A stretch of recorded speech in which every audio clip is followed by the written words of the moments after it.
everyone, today I'm going to show you how I made this Barbie patio umbrella and I made it for the table that I posted on my last video. If you want to learn how to make the table, I will put the link on it on the description box below. And so I'm going to show you how to make this umbrella, and I do want to let you guys know that this is not my idea. I actually got this made this umbrella from another video that I watched. I will link that video on the description box below. And it's pretty much the same thing. I do exactly the same thing, only I do provide the pattern pieces that I made to make the umbrella, because her video didn't provide it. It just gives you a step-by-step on how to do it. But I'm going to go ahead and provide the pattern pieces as well. And for the table, I punched the hole using a nail and a candle. So I basically took a nail, I heated it up on the candle, and then I punched the hole, and now it's a removable umbrella. So we'll get started. On the previous clip before this intro is a list of the items I used. So take a look at that list and then we'll get started with the video.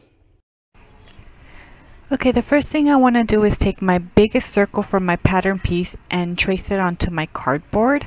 You'll see me later on in the video that I switch my cardboard to foam board instead, just because after I painted the cardboard, it ended up warping and bending a lot. So I used something that was thicker. This cardboard that I used was too thin.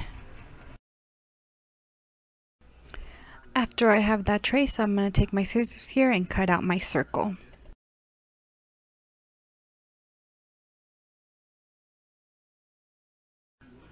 The next thing I'm going to do is paint this circle, and the color that I'm using is called Pink Blush.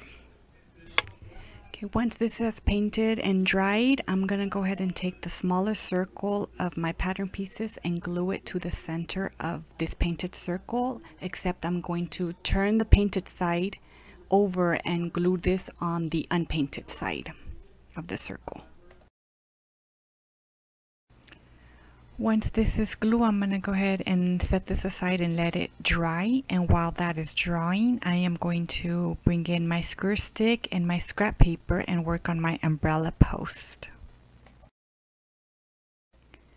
And on my scrap paper, I have a couple of sheets here, and my sheets measure 6 3/4 by 11 inches. And my paper is just regular 8 by 11 inch paper, and I just cut it to the measurements that I need. Okay, I'm going to start wrapping this paper onto this skewer stick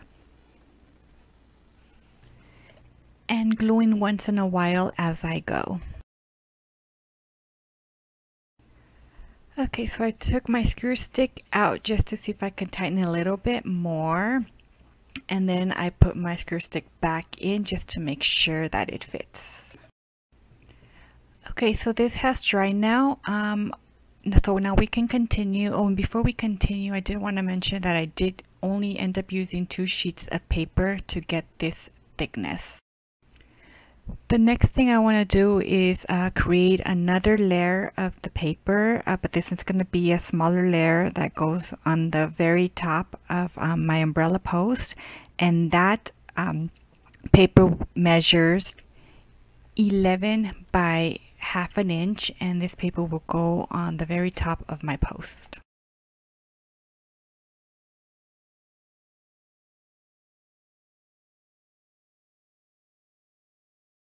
Okay, now that I have this, and I forgot to tell you guys that the reason I put an extra layer of paper here was so I can have a thicker piece here, so when it's time to put my umbrella together, I have this much space here to glue on, and it probably will be more sturdier. Okay, so the next thing I want to do, I want to take my school glue here and pour some glue down the middle. And I'm going to go ahead and stick my skewer stick in there all the way and stop right there. Now I'll have to wipe this. I don't need it there. Then I'm gonna go ahead and just glue all these layers in place here.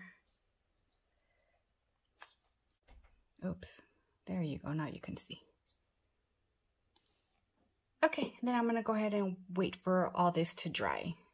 Okay, now that this has dried, I'm gonna go ahead and take my piece here that I painted earlier, and I already marked the center of it where I'm going to glue this part onto it.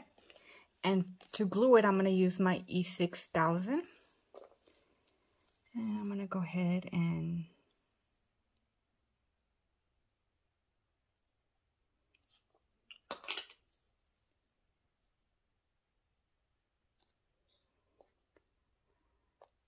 okay, and I'm gonna go ahead and set this aside and let this dry.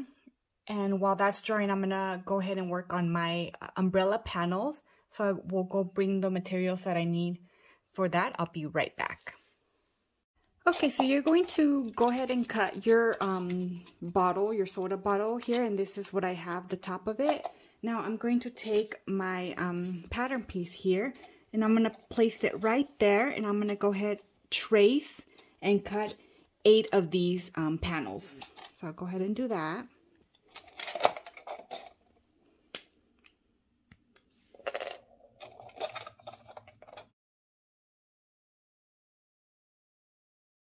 Okay, so I got all my panels here, and I did have a little bit left over from my bottle. So the next thing I want to do is bring this piece here that we worked on earlier, and I'm going to take my panels and glue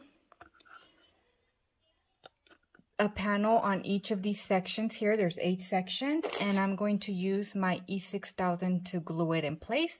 And then I'm going to wait and let everything dry before we start working on something else. Okay, so here's what it looks like so far. This is what I have, and I did end up using the E6000 and hot glue as well, just to help it so it can dry faster. So that's what it looks like. The next thing I want to do is go ahead and paint this, and I'm going to paint it the same color as my table and the chairs, or at least it's going to match the table and the chairs. It's not exactly the same color. But I'm going to go ahead and paint this part. You don't need to paint this part because this is what's going to go in the table. Okay, so here's what it looks like when it's all dried here. And if you guys can tell, I ended up changing my big circle here that was cardboard, and that's because it was too thin and it ended up warping and like bending down. So I ended up using foam board instead. Okay, I have my fabric pieces all cut up here, and there's 4 panels here, and that's going to go on top of here. I am going to bring in my table here and put it on my table, so I have a stand. Okay, I have my table on here to help me hold it up, and my E6000, and I'm gonna go ahead and start gluing my fabrics onto here.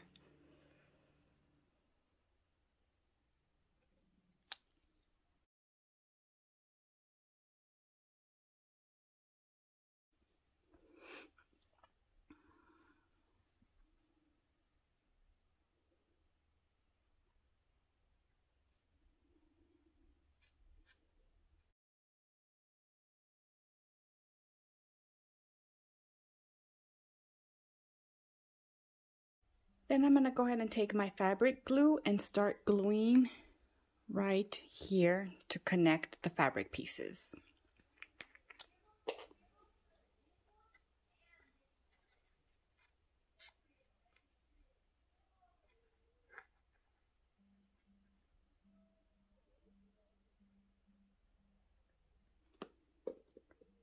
Okay, so I'm gonna, you can see the spots. These are going to dry clear.